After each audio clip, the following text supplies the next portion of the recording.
Selamat pagi anak-anak, berjumpa kembali bersama Bapak hari ini di pembelajaran tematik. Nah, sebelum kita lanjut ke tujuan pembelajaran dan materi, ada baiknya kita berdoa terlebih dahulu agar pembelajaran hari ini berjalan dengan lancar. Berdoa dipersilahkan. Berdoa selesai. Nah, hari ini kita akan belajar tematik, yaitu tema 7, subtema 3, pembelajaran 1 dan pembelajaran 2. Di mana di pembelajaran 1 dan 2 terdapat 4 muatan pelajaran. Yang pertama yaitu muatan IPS, yang kedua muatan bahasa Indonesia, yang ketiga muatan IPA, dan yang keempat yaitu muatan SBDP. Nah, adapun tujuan pembelajaran kita pada hari ini yaitu yang pertama pada muatan IPS. Ya, siswa mampu atau dapat mengetahui kegiatan pembangunan untuk mengisi kemerdekaan. Untuk yang kedua, pada muatan bahasa Indonesia, adapun tujuannya yaitu siswa mampu mengidentifikasi surat undangan. Yang kedua, siswa mampu mengidentifikasi ide pokok dan kosakata tidak baku berdasarkan teks. Selanjutnya yaitu tujuan pembelajaran pada muatan IPA. Adapun tujuannya yaitu siswa mampu mengetahui perubahan wujud benda menyublim dan mengkristal. Selanjutnya yang terakhir yaitu pada muatan SBDP, adapun tujuan pembelajarannya yaitu siswa mampu mengetahui karya seni rupa daerah. Nah, itu beberapa tujuan pembelajaran yang kita akan capai pada kesempatan kali ini. Langsung saja kita pada pendalaman materi. Baik anak-anak, langsung saja kita masuk pada pendalaman materi, di mana yang seperti Bapak katakan tadi, kita masih di tema 7 dengan peristiwa dalam kehidupan, subtema 3, peristiwa mengisi kemerdekaan pada pembelajaran 1 dan pembelajaran 2. Nah, pada pembelajaran 1 dan 2 yaitu terdapat 4 muatan. Muatan IPS, muatan bahasa Indonesia, muatan IPA, dan muatan SBDP. Langsung saja kita masuk pada muatan yang pertama, yaitu muatan IPS. Pada muatan IPS kita akan belajar mengenai kegiatan pembangunan untuk mengisi kemerdekaan. Pembangunan dapat diartikan sebagai suatu proses yang dilakukan oleh manusia untuk memperbaiki tingkat kehidupan secara material maupun non-material atau spiritual. Usaha untuk menciptakan kemakmuran dan kesejahteraan rakyat yang hasilnya dapat dinikmati oleh seluruh rakyat secara adil dan merata.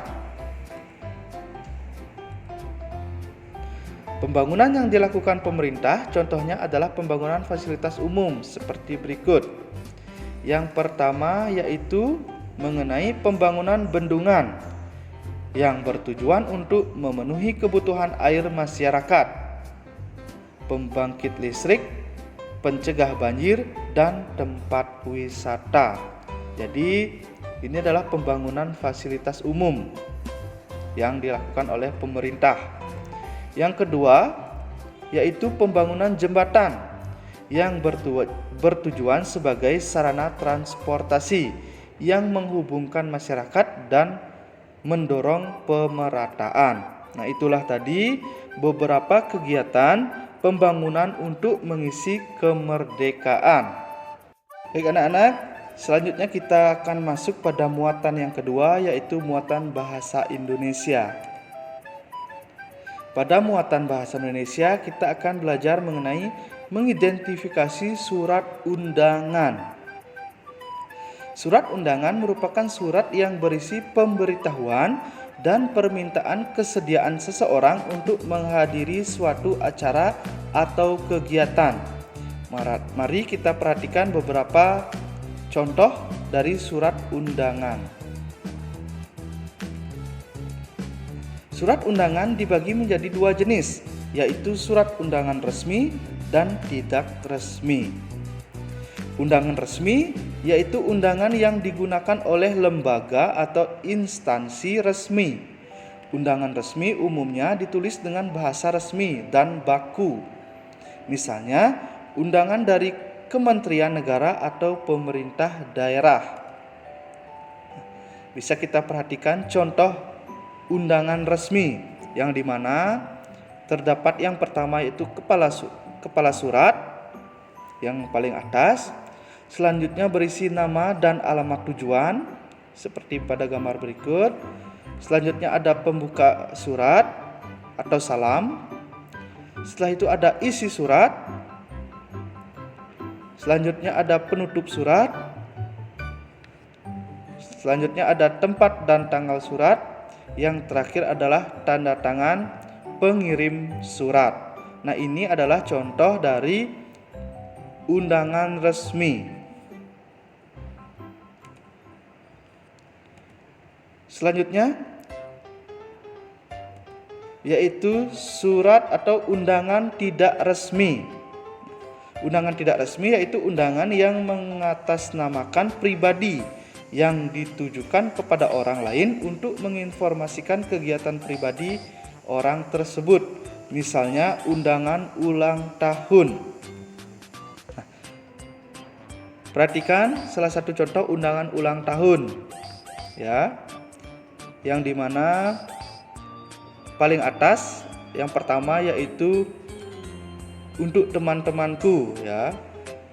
Setelah itu ada salam dan isi dari undangan tersebut dan salam penutup. Begitu juga yang paling akhir adalah nama yang mengirim undangan tersebut. Nah, itu adalah undangan resmi dan undangan tidak resmi. Selanjutnya, pada muatan bahasa Indonesia kita akan belajar mengenai mengidentifikasi ide pokok dan kosakata tidak baku berdasarkan teks. Ide pokok adalah pokok permasalahan yang ada di dalam sebuah teks, di mana langkah-langkah menentukan ide pokok adalah sebagai berikut. Yang pertama, membaca teks secara utuh dengan seksama. Yang kedua, memahami topik teks. Yang ketiga, memahami isi dan hubungan antar kalimat dalam setiap paragraf. Yang keempat, menentukan kalimat utama pada setiap paragraf. Mencatat. Yang kelima, mencatat hal-hal penting dalam setiap paragraf. Dan yang keenam, jika belum memahami isi teks, bacalah teks tersebut secara berulang. Nah, itu adalah langkah-langkah untuk menentukan ide pokok dari sebuah teks, di mana ide pokok ini kita sudah pelajari dari awal, ya. Nah, itulah tadi pada muatan bahasa Indonesia kita belajar dua pembahasan. Yang pertama itu mengenai mengidentifikasi surat undangan, dan yang kedua mengidentifikasi ide pokok dan kosakata tidak baku berdasarkan teks. Baik anak-anak, selanjutnya kita masuk pada muatan yang ketiga, yaitu muatan IPA. Nah, pada muatan IPA kita akan belajar mengenai perubahan wujud benda, yaitu yang pertama perubahan wujud benda menyublim, dan nanti yang kedua perubahan wujud benda mengkristal. Mari kita pelajari yang pertama terlebih dahulu, yaitu menyublim. Menyublim merupakan perubahan dari wujud padat menjadi wujud gas. Ya, jadi menyublim itu perubahan wujud benda padat menjadi wujud gas. Ukuran dan berat benda yang menyublim lama-kelamaan akan semakin berkurang. Nah, contoh benda yang mengalami perubahan wujud menyublim antara lain yaitu kamper dan es kering. Nah, ini yang pertama namanya kamper. Yang kedua adalah es kering. Ya, jadi kamper ini itu biasanya sebagai pewangi atau pengawet. Ya, jadi lama kelamaan kamper yang ukurannya akan mengecil karena dia akan menyublim. Ya. Yang kedua yaitu es kering akan mengalami perubahan wujud menyublim.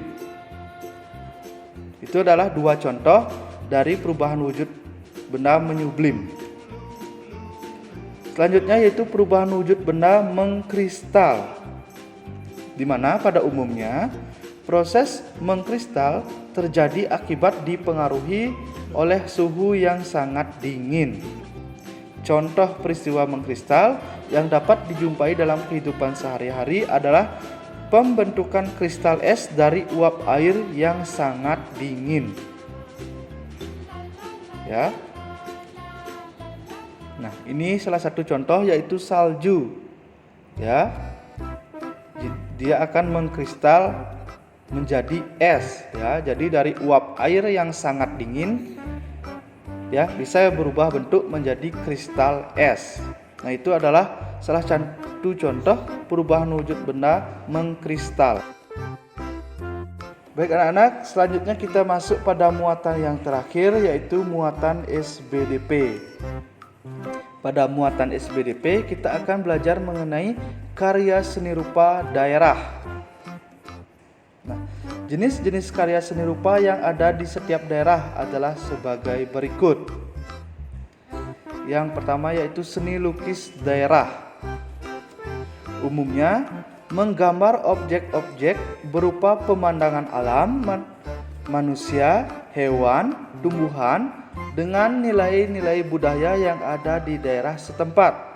Misalnya seni lukis kemasan dari Bali. Contohnya bisa diperhatikan pada gambar berikut mengenai seni lukis daerah. Selanjutnya yaitu seni patung daerah, yaitu karya seni dengan bentuk 3 dimensi menyerupai manusia, binatang, dan benda-benda baik terbuat dari benda keras ataupun lunak. Misalnya patung barong dari Bali. Selanjutnya yaitu seni kriya atau seni kerajinan, yaitu seni dalam membuat benda-benda yang dapat dimanfaatkan dalam kehidupan sehari-hari. Misalnya seni tekstil, kain, contohnya kain, tenun, batik, dan songket. Misalnya yang lain ya, seperti seni anyam atau rotan dan seni ukir. Nah, itulah tadi beberapa karya seni rupa daerah. Baik anak-anak, sekian pembelajaran kita pada hari ini.